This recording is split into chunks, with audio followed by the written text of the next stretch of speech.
എല്ലാത്തിനും കാരണം ആ ഫോണാണ്.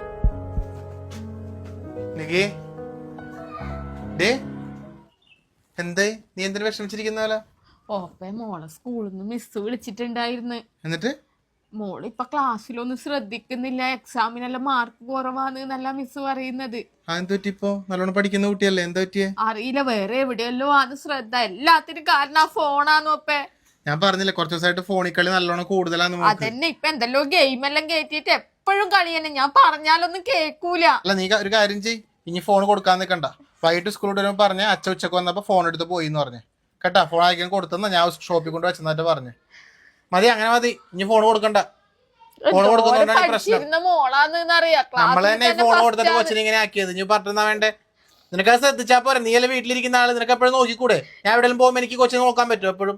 ഫോണിന്റെ കാര്യം പറഞ്ഞിട്ട് ഫോണ് കൊടുത്താൽ ഞാൻ നോക്കലുണ്ട്. പുതിയ ഫോൺ നിനക്ക് വാങ്ങി തന്നപ്പോ നീ പഴയ ഫോൺ അതിനോട്